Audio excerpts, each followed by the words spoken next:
Tim Moore here with TLC Pressure Washing, and I'm back at this job that we're going to test 2 or 3 different types of sealers. And it's been very, very cold here and wet. If it hasn't been snowing or raining, it's just been cold, too cold to lay anything out.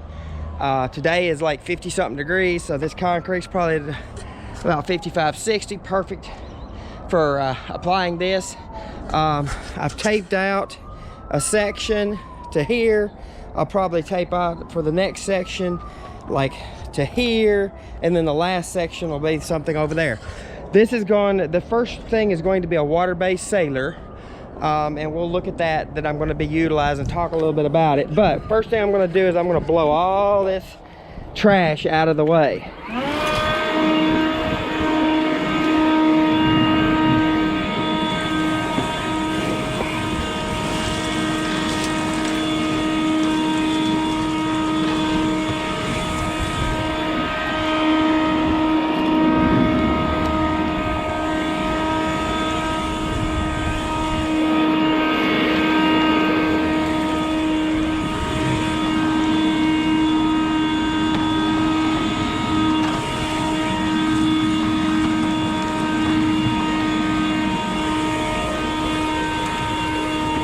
Simple.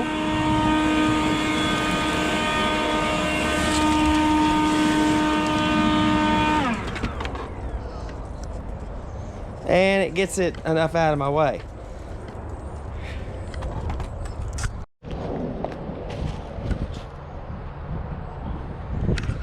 So let's talk a little bit about this first sealer and what I'm going to use to apply it.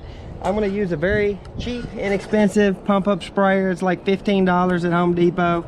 Amazingly enough, you can put some strong sealer through as long as you clean it out. It works fine. This is a water-based sealer, so it's going to be easy. So this particular one is by Surfkoat.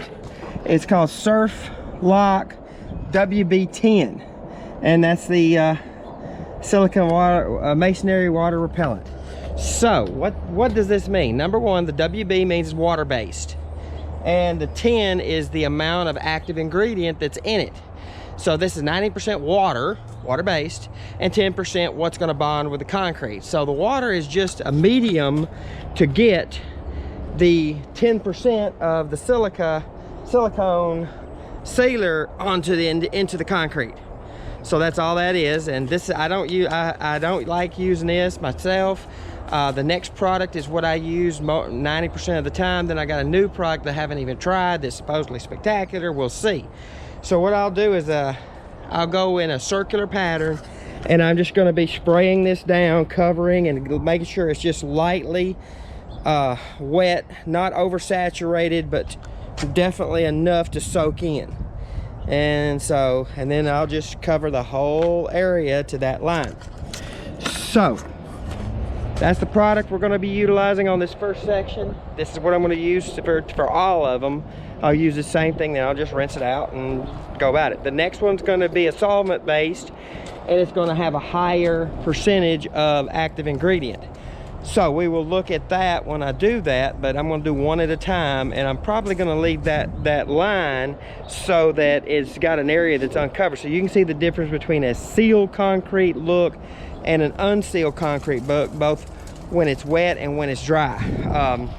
What we should be looking for is it to darken the concrete slightly, because it will darken concrete slightly, but what will happen is when it's dried, it's going to look fairly much like it does now, and then when it's wet, it'll have a different look, and we'll talk about that in a little bit. But anyway, let's get on putting this down.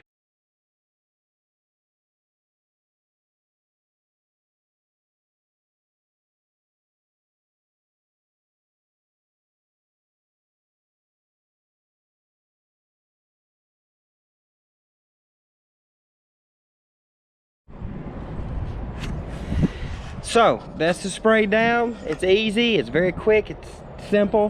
What this is going to do is as the water dries up, it's going to leave the silica, or silicone essentially, silicone on the concrete and in the concrete to bond with the concrete. So what I'm expecting to see is, number one, for a little bit, water should hit it and dance. In other words, it won't penetrate at all. It'll dance on top of the concrete. Water just slide right off. That's what I'm expecting to see at first. After a while, that cool effect wears off, which kind of sucks because if it stayed, that'd be awesome. Because man, it's just really cool. I mean, you can take a thing of water and hit it. So anyway, that will eventually wear off, and then it'll be on its normal form. Which should look brighter when it's wet and regular, a little bit darker than normal concrete when it's dry. This is very much, and I explain to people, if they've got kids that are teenagers and they have you know, nice new cars, when they first get a car, they always silicone and Armor All and tire shine their tires, and what happens is you get these little half moons where the car's tire was. And that's essentially the same thing. That's a silicone for the rubber. This is a silicone for concrete. That's all. So anyway, that's the first test. And we're gonna let that soak in and dry. It's a nice cool day. It'll take a little bit longer than on a hot day, but I kind of like to do this when it has time to set on it. I don't like to do this where it's gonna flash dry.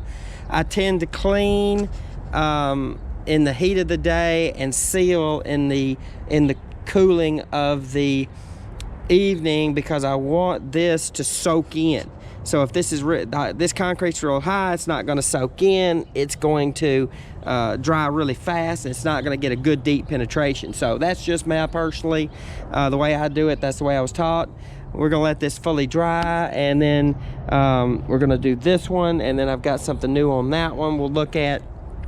And then we'll see what happens when it rains. I'm gonna try to leave this so we got a boom, boom, boom, and you can see what it's gonna look like underneath here, and how it does or does not dance, and how the concrete looks wet. You'll have a clear definition.